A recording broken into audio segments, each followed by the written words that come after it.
نحمده ونصلي ونسلم على رسوله الكريم أما بعد فأعوذ بالله من الشيطان الرجيم بسم الله الرحمن الرحيم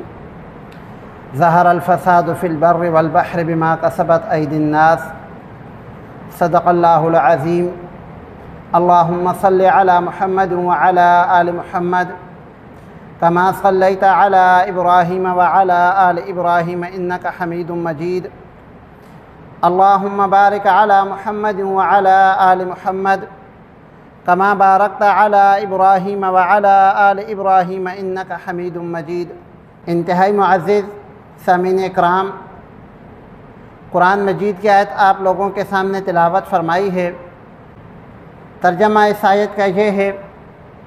ظہر الفساد، فساد ظاہر ہوتا ہے، رونما ہوتا ہے، فی البر والبحر، خشکی میں اور تری میں، یعنی زمین پر بھی اور سمندروں میں، دریاؤں میں، بما کسبت ایدی الناس، لوگوں کے اعمال کی وجہ سے، لیذیقہم بعض الذی عملوا، تاکہ الہ العالمین ان کو ان کے اعمال کی تھوڑی سی سزا دیں۔ لیذیقہم بعض الذی عملوا، اعمال کے بعض حصے کی ان کو سزا دیں۔ کس لیے؟ لعلہم یرجعون، تاکہ وہ الہ العالمین رب العالمین کی طرف رجوع کریں۔ اس آیت میں اللہ رب العالمین نے ہماری ساری پریشانیوں اور دکھوں کی وجہ بتائی ہے کہ ہمارے اوپر یہ جو حالات آتے ہیں اس کے ذمہ دار ہم خود ہیں، بلکہ اگر زمین کے علاوہ سمندر میں بھی اگر کوئی اس طرح کے حالات آتے ہیں فی البر والبحر، تو اس کی وجہ انسان کے اپنے اعمال ہیں، اور الہ العالمین ان اعمال کی سزا ہمیں اس وجہ سے دیتے ہیں تاکہ ہم واپس الہ العالمین کی طرف رجوع کریں۔ اس لیے نہیں دیتے کہ ہم الہ العالمین کے اور زیادہ باغی ہو جائیں، الہ العالمین کی اور زیادہ نافرمانی کرنے لگ جائیں، بلکہ الہ العالمین فرماتے ہیں لیذیقہم بعض الذی عملوا، کہ بعض اعمال کی سزا، اعمال کے بعض حصے کی سزا کا تھوڑا سا حصہ، بعض حصہ چکھاتا ہوں، لعلہم یرجعون، تاکہ میری مخلوق واپس میری طرف پلٹے، رجوع کرے، توبہ اور استغفار کرے۔ ہمارے اس وقت جو پریشانی ہے، خاص طور پہ کئی طرف سے ہم لوگ پریشانیوں میں گرے ہوئے ہیں، تو تاجدار مدینہ صلی اللہ علیہ وآلہ وسلم نے آج سے 1400 سال پہلے ہم لوگوں کو یہ بتا دیا تھا کہ جب میری امت کے لوگ یہ گناہ کریں گے تو الہ العالمین کی طرف سے ان پر یہ پریشانیاں نازل ہوں گی۔ حضرت عبداللہ بن عمر رضی اللہ تعالیٰ عنہ فرماتے ہیں کہ آپ صلی اللہ علیہ وآلہ وسلم نے ایک جماعت کو ارشاد فرمایا، اس جماعت میں میں بھی شامل تھا، تو آپ صلی اللہ علیہ وآلہ وسلم نے جو ارشاد فرمایا اس کا مفہوم اس طرح بنتا ہے کہ جب میری امت کے لوگ اعلانیہ طور پر فحاشی پر آ جائیں گے، جب اس امت میں فحاشی اعلانیہ ہونے لگے گی تو الہ العالمین کی طرف سے اس فحاشی کے بدلے میں مختلف بیماریاں، طاعون وغیرہ پھیلنے لگیں گے، اور یہ بیماریاں اور طاعون ایسی ہوں گی کہ ان سے پہلے ان کے والدین کو، باپ داداؤں کو یہ بیماریاں نہیں ہوں گی، تو جو بندہ بھی، جو معاشرہ بھی جو ملک بھی جو قوم بھی فحاشی کے کام علل اعلان کریں گے ان پر الہ العالمین کی طرف سے بیماریاں آئیں گی۔ ہم لوگ بحیثیت قوم ایک اپنے اعمال کا جائزہ لیں تو ہمارے کلچر کے اندر فحاشی اور عریانی اس کا تصور اب ابھر رہا ہے۔ سرکاری سطح پر بھی جب کلچر ڈے منایا جاتا ہے، ثقافت کا دن منایا جاتا ہے، تو اس میں قرآن مجید کی تلاوت نہیں ہوتی، اس میں تاجدار مدینہ صلی اللہ علیہ وآلہ وسلم کی شان میں نعت بیان نہیں ہوتی، بلکہ لوک گیت کے نام پر رقص ہوتا ہے اور ثقافت کے نام پر ناچ گانا ہوتا ہے، حالانکہ یہ ہماری ثقافت نہیں ہے۔ ہمارا ملک لا الہ الا اللہ کی بنیاد پر بنا تھا، اور لا الہ الا اللہ ہمیں جو نظام زندگی دیتا ہے اس میں گیت بھی نہیں ہے، سر بھی نہیں ہے، سنگیت بھی نہیں ہے، رقص بھی نہیں ہے، تو پھر کیا ہے؟ تاجدار مدینہ صلی اللہ علیہ وآلہ وسلم کی مبارک سنتیں ہیں، مبارک طریقے ہیں۔ لا الہ الا اللہ اس کی ثقافت آپ صلی اللہ علیہ وآلہ وسلم کی زندگی کا عملی نچوڑ ہے۔ رقص کی محفلیں نہیں ہیں، ناچ گانے کی محفلیں نہیں ہیں۔ حضرت عبداللہ بن عمر رضی اللہ تعالیٰ عنہ فرماتے ہیں کہ تاجدار مدینہ صلی اللہ علیہ وآلہ وسلم نے ایک دوسری چیز ارشاد فرمائی کہ جب اس امت میں ناپ تول میں کمی ہونے لگے گی، جب یہ امت ناپ تول میں کمی کرے گی تو الہ العالمین کی طرف سے اس پر قحط بھی آئے گا، الہ العالمین کی طرف سے معاشی تنگی بھی آئے گی، اور الہ العالمین کی طرف سے ایسے ظالم اور جابر حکمران آئیں گے کہ جن کا ظلم، تشدد اور بربریت برداشت کرنا پڑے گا۔ تو یہ تینوں چیزیں قحط،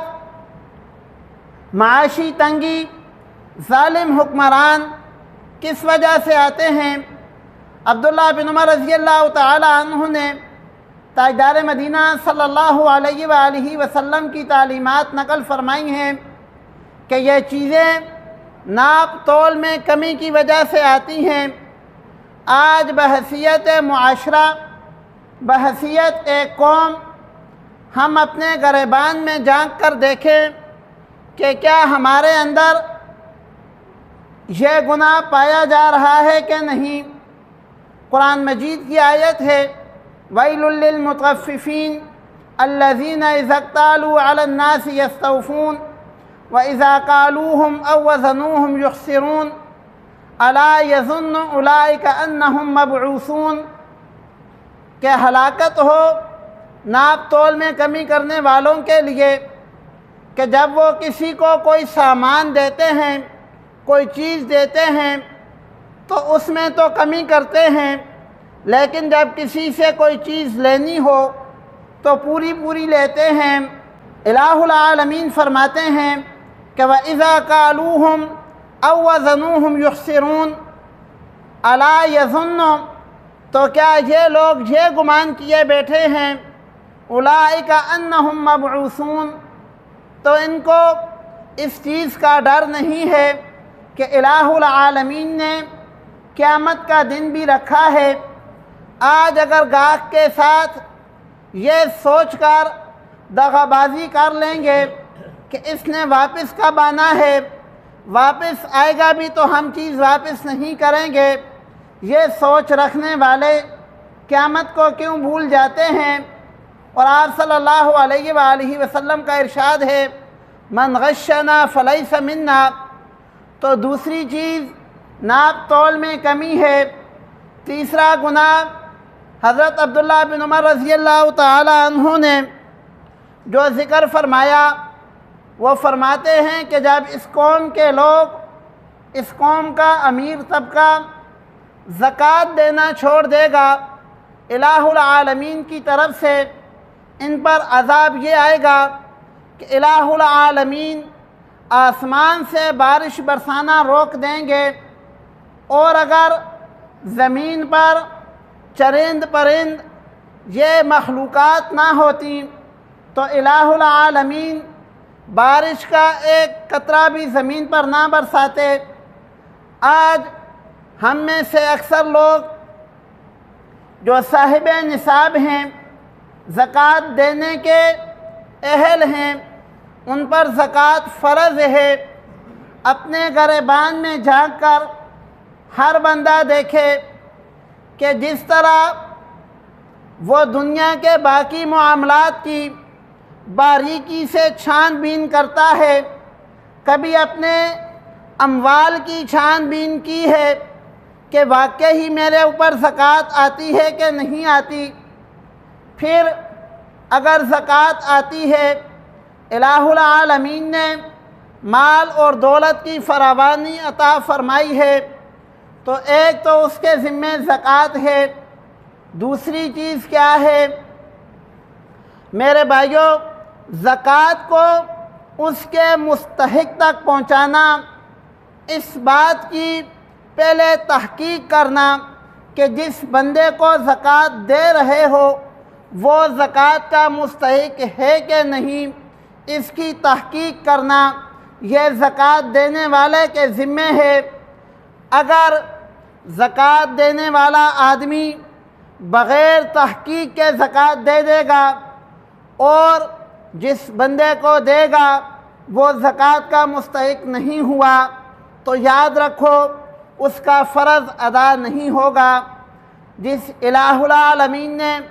مال و دولت کی فراوانی عطا فرمائی ہے، اس الہ العالمین کا حکم ہے کہ میری مخلوق میں سے ایسے بندوں کو ڈھونڈ کر ان کا حق ان تک پہنچاؤ۔ تو تیسرے نمبر پر زکوٰۃ ہے۔ چوتھی چیز، حضرت عبداللہ بن عمر رضی اللہ تعالیٰ عنہ فرماتے ہیں کہ جب یہ قوم اللہ رب العالمین سے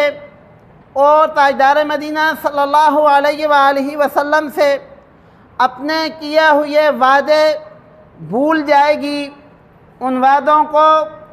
توڑنا شروع کر دے گی، تو پھر الہ العالمین کی طرف سے ان پر ایسے دشمنوں کو مسلط کیا جائے گا، تو ایسے ظالم لوگ ہوں گے کہ وہ جو کچھ بھی ان کے پاس ہوگا سب کا سب چھین لیں گے۔ یہ چوتھا عذاب تب ہوگا جب ہم اللہ رب العالمین سے، تاجدار مدینہ صلی اللہ علیہ وآلہ وسلم سے اپنے کیے ہوئے وعدے بھول جائیں گے، تو یہ عذاب آئے گا، ایسے ظالم لوگ مسلط ہوں گے۔ پانچویں چیز، حضرت عبداللہ بن عمر رضی اللہ تعالیٰ عنہ فرماتے ہیں کہ جب مسلمانوں کے حاکم، مسلمانوں کے منصف، مسلمانوں کے جج، مسلمانوں کے قاضی انصاف پر فیصلہ نہیں کریں گے، قرآن اور سنت کے مطابق فیصلہ نہیں کریں گے، رسول اللہ صلی اللہ علیہ وآلہ وسلم کی تعلیمات کے مطابق فیصلہ نہیں کریں گے، تو الہ العالمین پھر ایسی قوم کے اندر پھوٹ ڈال دیں گے۔ اس قوم میں بہت سارے فرقے بن جائیں گے، بہت سارے گروپ بن جائیں گے، اور پھر نتیجہ اس کا یہ ہوگا کہ ہر بندہ اپنے گروپ کا، اپنے فرقے کا، اپنے مسلک کا رکھوالا ہوگا، امت کا رکھوالا کوئی نہیں بنے گا، کسی غریب کا رکھوالا کوئی نہیں بنے گا، ہر بندہ اپنے گروپ کو، اپنی کمیونٹی کو سپورٹ کرے گا۔ تو جب حکمران لوگ، قاضی لوگ اپنا فیصلہ شریعت کے مطابق نہیں کریں گے تو معاشرے میں یہ پھوٹ پڑے گی۔ یہ 5 گناہ حضرت عبداللہ بن عمر رضی اللہ تعالی عنہ نے گنوائے ہیں کہ جب یہ 5 گناہ ہوں گے تو اللہ الہ العالمین کی طرف سے یہ سزائیں مقرر ہیں، یہ سزا پھر اس معاشرے کو ملے گی، اس قوم کو ملے گی، اس ملک کو ملے گی۔ حضرت ثوبان رضی اللہ تعالی عنہ کی حدیث ہے 3 چیزیں ہیں کہ جب کوئی بندہ نیکی کرتا ہے الہ العالمین اس کی عمر کو بڑھا دیتے ہیں، دعا کرتا ہے تو دعا ایسی چیز ہے جو تقدیر کو ٹالنے کی صلاحیت رکھتی ہے، گناہ کرتا ہے الہ العالمین کی نافرمانی کرتا ہے تو اس گناہ کی وجہ سے الہ العالمین کی طرف سے اس کے مقدر میں جو روزی لکھی ہوتی ہے یہ گناہ اس روزی سے محرومی کا سبب بن جاتا ہے۔ کتب کے اندر موجود ہے کہ بنی اسرائیل کے جو لوگ تھے الہ العالمین کی طرف سے ان کو یہ حکم تھا کہ اے بنی اسرائیل اگر تم میری اطاعت کرو گے تو میں تم سے راضی ہو جاؤں گا، اور جب میں تم سے راضی ہو جاؤں گا تو تمہاری مال و دولت کے اندر، تمہاری زندگیوں کے اندر برکت عطا کروں گا، اور جب میں برکت عطا کروں گا تو اس برکت کی کوئی انتہا نہیں ہوگی، ایسی برکت عطا کروں گا۔ اور اے بنی اسرائیل جب تم میری نافرمانی کرو گے، میری اطاعت نہیں کرو گے تو میں غضبناک ہو جاؤں گا، غصے میں آ جاؤں گا، اور جب میں غصے میں آ جاؤں گا تو تم لوگوں پر لعنت کروں گا۔ اور یاد رکھو جب الہ العالمین کی طرف سے لعنت ہوگی تو اس کا اثر تمہاری 7 پشتوں تک رہے گا، اس لیے الہ العالمین کی اطاعت کرو، الہ العالمین کی نافرمانی نہ کرو۔ انسان سے نافرمانی ہو گئی، گناہ ہو گیا، پہلا انسان حضرت آدم علیہ السلام ہیں، ان سے بھی بھول ہوئی، غلطی ہوئی، گناہ ہوا، الہ العالمین سے توبہ کی، اللہ رب العالمین نے ان کی توبہ قبول فرمائی۔ آج ہمارے لیے بھی الہ العالمین نے توبہ کا دروازہ کھلا رکھا ہوا ہے۔ الہ العالمین تاجدار مدینہ صلی اللہ علیہ وآلہ وسلم پر وحی نازل فرماتے ہیں کہ حضرت نوح علیہ السلام نے اپنی قوم سے کہا تھا فَقُلْتُ اسْتَغْفِرُوا رَبَّكُمْ، اپنے رب سے معافی مانگو، اپنے گناہوں کی معافی مانگ لو، اِنَّهُ كَانَ غَفَّارًا، وہ الہ العالمین بخشنے والا ہے، تمہارے گناہ معاف کر دے گا۔ یُرْسِلِ السَّمَاءَ عَلَيْكُمْ مِدْرَارًا، تمہارے لیے آسمانوں سے بارش نازل فرمائے گا، وَيُمْدِدْكُمْ بِأَمْوَالٍ وَبَنِينَ، اور تمہاری مدد کرے گا، وَيُمْدِدْكُمْ بِأَمْوَالٍ، مالوں کے ساتھ، وَبَنِينَ، اور اولاد کے ساتھ، وَيَجْعَلْ لَكُمْ جَنَّاتٍ، اور تمہارے لیے باغات بنا دے گا، وَيَجْعَلْ لَكُمْ أَنْهَارًا، اور تمہارے لیے نہریں بہا دے گا۔ تو یہ سارے انعام کب ہوں گے؟ جب انسان اپنے گناہوں سے توبہ کرے گا۔ جب توبہ کرے گا تو الہ العالمین خوش ہوتے ہیں، اور جب الہ العالمین خوش ہوتے ہیں تو برکت عطا فرماتے ہیں۔ اور خاص طور پہ جب کوئی گناہ گار بندہ توبہ کرتا ہے تو الہ العالمین فرماتے ہیں کہ جب انسان میری طرف چل کر آتا ہے تو میں اس کی طرف دوڑ کے جاتا ہوں، یعنی وہ اگر اپنی تھوڑی سی شرمندگی کا اظہار کرتا ہے میں اپنی رحمت کے خزانے بہا دیتا ہوں، اور اگر وہ میرے ایک بالشت قریب ہوتا ہے تو الہ العالمین فرماتے ہیں میں اس کے قریب 2 بالشت ہوتا ہوں، یعنی وہ میرا قرب حاصل کرنے کی اگر کوشش کرتا ہے تو جتنی وہ کوشش کرتا ہے میں اس سے زیادہ اس کو اپنا قرب عطا کرتا ہوں۔